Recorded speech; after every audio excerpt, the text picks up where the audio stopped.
J'adore parce que tous les youtubeurs dans leurs vidéos ont des thés ou des cafés ou des chocolats chauds. Moi j'ai juste de l'eau, mais c'est important de s'hydrater. Donc je vous retrouve dans cette vidéo pour vous partager toutes les idées que j'ai au fil des journées et que je note dans mon téléphone, parce qu'à chaque fois j'ai des phrases un peu cultes ou alors des citations que je trouve, etc. Et bien je les note dans mon téléphone et je me dis tiens, faudrait que je fasse une vidéo un jour de mes pensées en vrac. Je sais pas du tout quel titre je vais donner à cette vidéo, mais ça pourrait être quelque chose comme ça, et vous me direz en commentaire si ce genre de vidéo vous plaît, étant donné que je me suis dit que ça pourrait être intéressant de discuter là-dessus, mon analyse de chaque citation ou de citation que j'ai inventée, et que vous me disiez la vôtre, donc juste autour d'un petit verre d'eau, ou alors de nourriture, vous pouvez vous poser tranquillement. J'essaie que cette vidéo soit plus calme que d'habitude, plus détendue, vu que mes amis me disent que je parle trop vite dans mes vidéos. Voilà, là ce sera calme. Donc tout est noté sur mon téléphone, je vais lire mes notes puisque c'est la vidéo de la flemme, j'ai pas envie d'apprendre toutes les phrases par cœur pour les dire face caméra. Dans la société actuelle, si l'on n'a pas souffert, on n'est personne.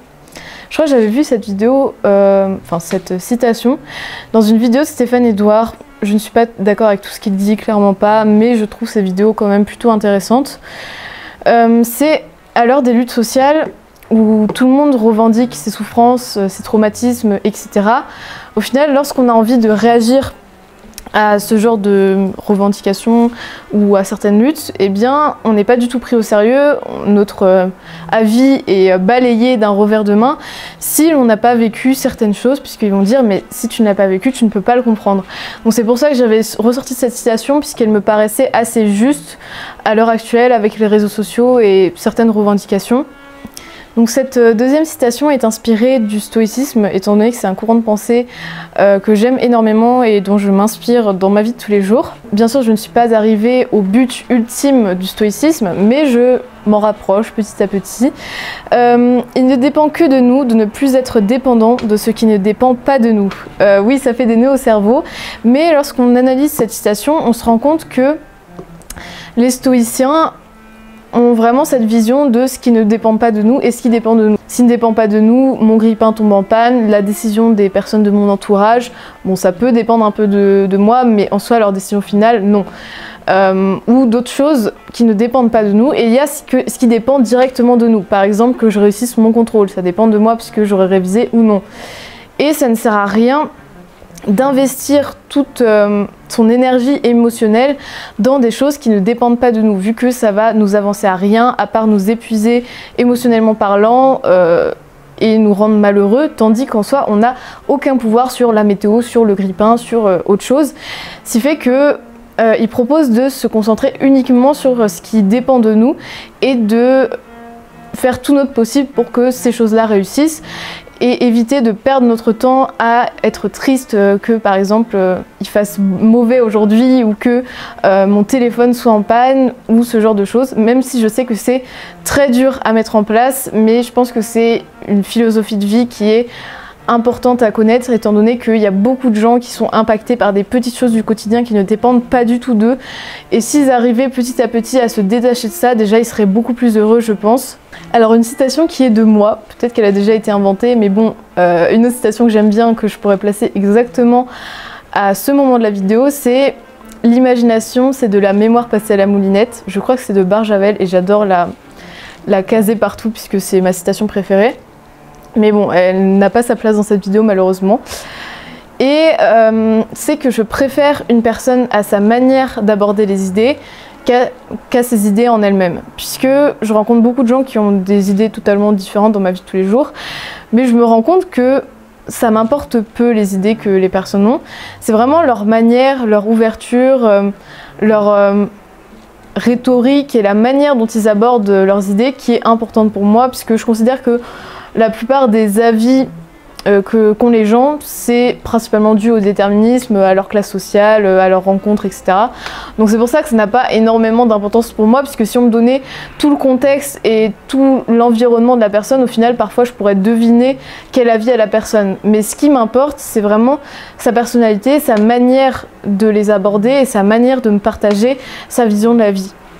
Ensuite, la liberté, c'est obéir aux lois que l'on s'est prescrites. C'est de Jean-Jacques Rousseau. Personnellement, j'ai dévié cette citation sur le couple libre, étant donné que... Il y a un insecte. on se calme l'insecte. Étant donné que je regarde beaucoup de vidéos sur les couples libres, comment des personnes vivent leur couple libre, ça m'intrigue. Et j'en suis venue à la conclusion qu'un couple libre n'était pas plus libre qu'un couple monogame, puisque être libre, c'est suivre ses principes. Et donc si nos principes, si ce qui nous rend heureux, c'est un couple monogame, bon, on va pas être moins libre qu'un couple libre. Et d'ailleurs, peut-être que cette appellation n'est pas forcément juste, je dirais c'est plus un couple ouvert, mais souvent il y a l'appellation couple libre, tandis qu'en soi ils ne sont pas plus libres, puisqu'ils seront toujours victimes de leurs principes et victimes de leurs barrières mentales, et on pourra jamais être totalement libre, et donc justement être libre, c'est suivre ses principes, c'est peut-être être heureux. Ensuite, il y a une citation, enfin c'est pas une citation, c'est plus une manière de penser que je crois que j'avais vue sur la chaîne Autodisciple, qui m'a aussi beaucoup inspirée, mais c'était il y a peut-être des années, enfin c'était il y a un certain temps, qui disait que l'intolérance gagnerait toujours. Et au début ça m'avait un peu intriguée, mais après ces exemples, j'étais convaincue. L'intolérance, je dirais plutôt le manque de souplesse, c'est-à-dire que par exemple des personnes qui vont dire qu'elles sont intolérantes au gluten ou qu'elles n'ont pas envie de manger du gluten, ou quelqu'un de végétarien comme moi par exemple, la relou de service dans le repas avec mes amis, mais bon c'est pas grave, eh bien ce sera toujours cette personne-là qui va gagner, puisque toutes les autres personnes, elles peuvent manger du gluten, mais elles peuvent ne pas en manger. Donc quand dans une famille, il y a une personne intolérante au gluten, souvent, le reste de la famille va s'adapter à cette personne. Et c'est pour ça qu'il disait que l'intolérance gagne toujours. J'espère que je vectorise bien sa pensée, je sais même pas si ce mot existe.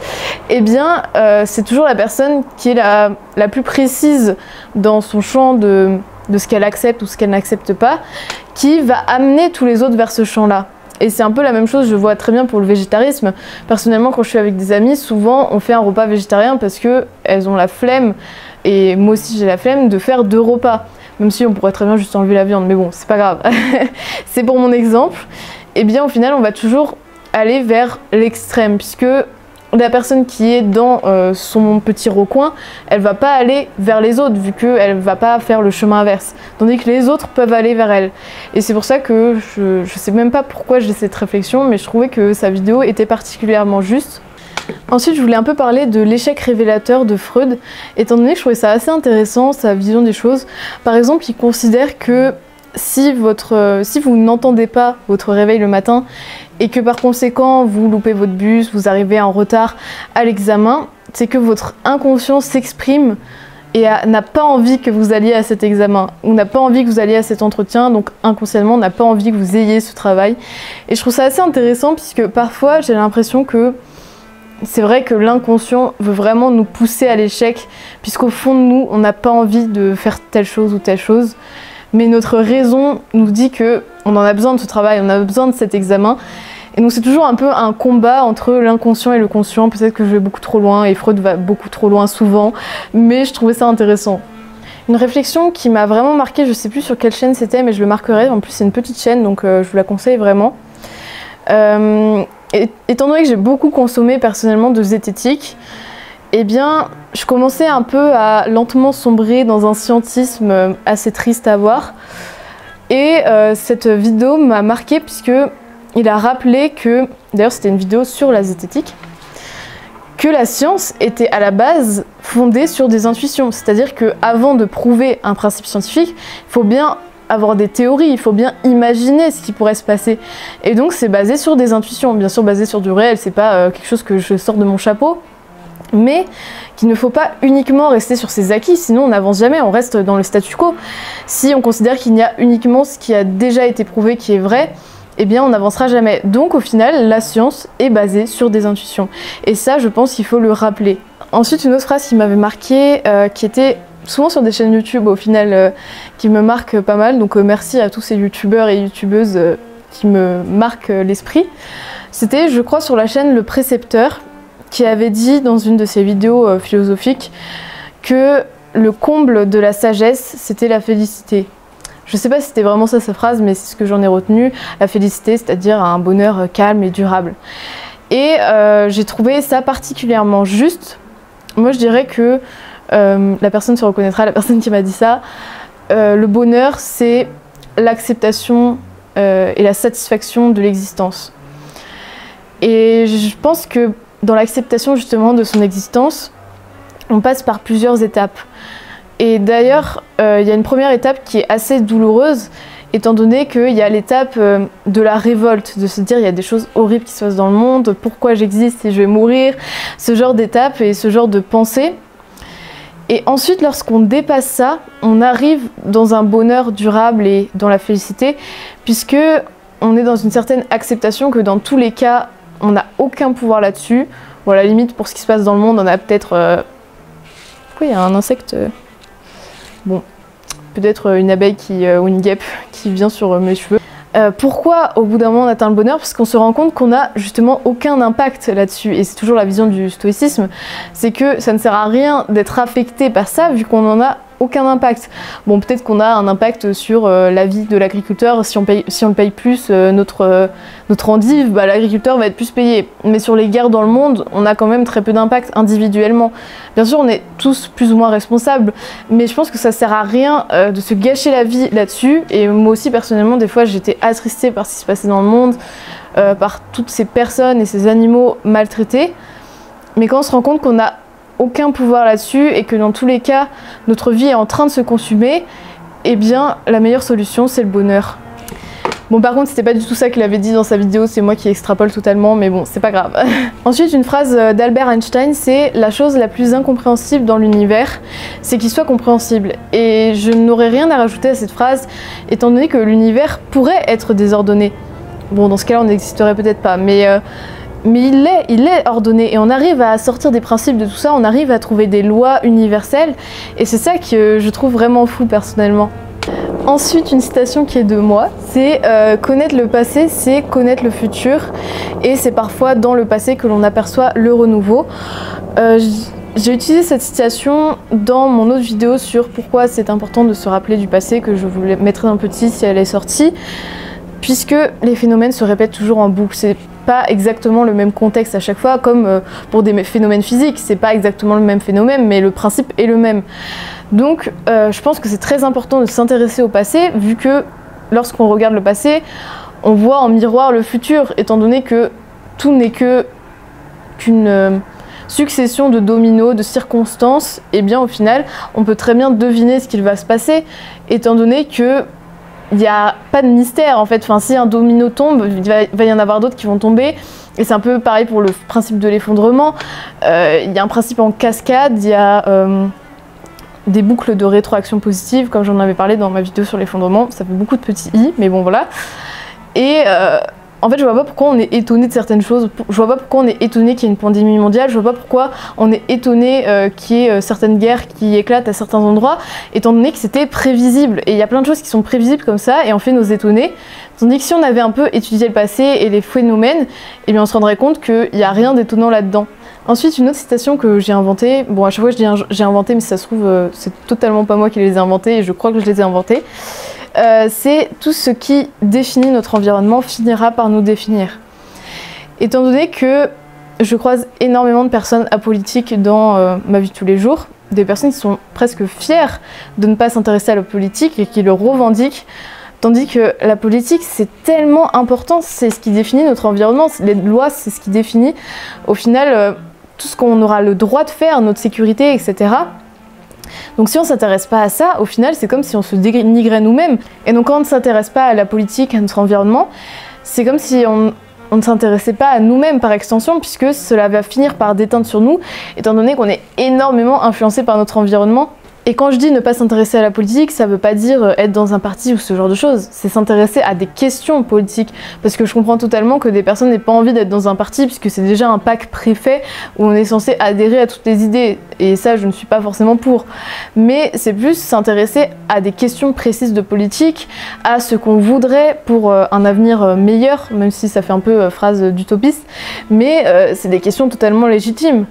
Alors une autre citation, l'ami se reconnaîtra, celui qui m'a dit ça, enfin ça se trouve il a même pas fait exprès de me dire ça, mais c'est peu importe que l'on marche ou que l'on court, tout le monde aura la même ligne d'arrivée qui est la mort.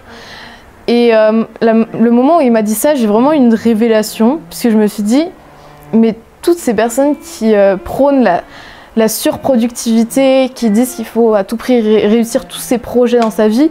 Au final, je pense que ce soit pas forcément ça le bonheur. Il y a certaines personnes qui sont heureuses justement en étant très actifs, en ayant plein de projets, etc. Mais d'autres qui sont heureux en vivant une vie lente et tranquille, et on ne peut pas du tout juger ce genre de choses. Et au final, ces deux personnes auront la même fin de vie, c'est-à-dire la mort, et côtoieront les mêmes vers de terre dans le sol. Donc je vois pas pourquoi il y a justement ce développement personnel qui prône toute cette productivité énorme, tandis qu'au final, ça ne va rien nous avancer. Enfin, ça va rien nous apporter en plus que d'autres personnes qui vivent tranquillement. Donc bon, après, je comprends totalement les mécanismes du développement personnel et je sais que c'est un peu le principe de prôner une sorte de surhomme, de personnes qui malgré... qui fait totalement fi de son environnement social et qui réussit tous ses projets, qui gagne plein d'argent, etc. Et j'en avais parlé dans une autre vidéo, le troisième petit i de la vidéo. Et je vous invite justement à aller la voir. Ça, je sais plus qui me l'a dit, mais je crois que c'est un autre de mes amis qui se reconnaîtra aussi. C'est au final à fuir toute forme de croyance. Est-ce qu'on n'est pas dans une nouvelle croyance? Parce que les personnes qui se revendiquent vraiment athées, au final, ils ont une croyance. Leur croyance, c'est qu'il n'y a pas de choses surnaturelles. Ce qui les diffère des personnes agnostiques, je crois que c'est ça le bon terme, qui sont dans le doute, qui disent qu'ils n'ont pas les capacités de savoir s'il y a un Dieu ou pas, si il y a des choses surnaturelles qui se passent ou pas. Bien, l'athéisme, pour moi, c'est une autre forme de croyance. C'est une non-croyance, mais qui au final devient une croyance, vu qu'on croit qu'il n'y a rien après la mort. Et ça aussi, ça m'a fait cogiter. Une phrase d'Albert Camus qui pense que le sens de l'absurde n'est pas dans les choses. C'est-à-dire que l'absurde naît de cette confrontation entre l'appel humain et le silence déraisonnable du monde. Ça, je trouvais juste ça beau, j'avais envie de le mettre dans cette vidéo. Bon, une phrase qui est un peu évidente, vu que vous avez dû l'entendre plein de fois, c'est « La science répond au comment et la religion au pourquoi ». Et pour moi, c'est ça qui unit un peu la science et la religion et qui fait qu'elles ne sont pas totalement incohérentes, puisque sinon il y aurait un petit problème, surtout pour tous les scientifiques au cours du temps qui, pour beaucoup, étaient croyants. Mais c'est juste que, pour moi, c'est pas le même domaine d'action. C'est justement dans la croyance, on est plus dans le sens, le pourquoi, la philosophie. Et enfin, peut-être que je fais une grave erreur en disant la philosophie, mais bon, je le dis quand même. Tandis que la science, c'est vraiment comprendre les mécanismes et c'est totalement différent. Ensuite, j'ai l'impression que c'est moi qui ai inventé cette citation, mais je pense que non, puisqu'il y a quelqu'un qui a forcément dû dire ça avant. C'est « Le savoir permet de détecter l'ignorance ». Étant donné qu'une personne simple d'esprit, quand elle va vous parler, elle va vraiment avoir l'impression que vous êtes son miroir. Et c'est totalement le cas, c'est que souvent, les personnes justement simples d'esprit ne vont pas comprendre toutes les allusions que vous faites, toutes les petites jongles intellectuelles que vous faites, ce qui fait qu'il ne va pas se rendre compte que vous êtes forcément plus intelligent que lui. Parfois, il y en a qui vont s'en rendre compte, que vous avez peut-être plus de culture, mais le fait que vous ayez de la malice dans votre jeu de mots, ou que vous fassiez des références qu'il ne comprend pas, bah même parfois il va vous prendre pour quelqu'un d'un peu bizarre. Et il n'y a que deux personnes qui sont très cultivées et très intelligentes qui vont se rendre compte que l'autre est très cultivé et très intelligent. Parce que même une personne simple d'esprit ne va pas s'engouffrer dans des sujets qu'il ne maîtrise pas du tout. Parce qu'il va très vite se rendre compte qu'il ne maîtrise pas du tout la discussion et qu'il s'enfonce. Et donc il va toujours aborder la pluie et le beau temps ou ce genre de choses. Donc c'est pour ça que je trouve que c'est vraiment l'intelligence qui... Qu'est-ce que j'avais dit déjà? L'intelligence... Non, le savoir permet de détecter l'ignorance. Voilà, c'est ça.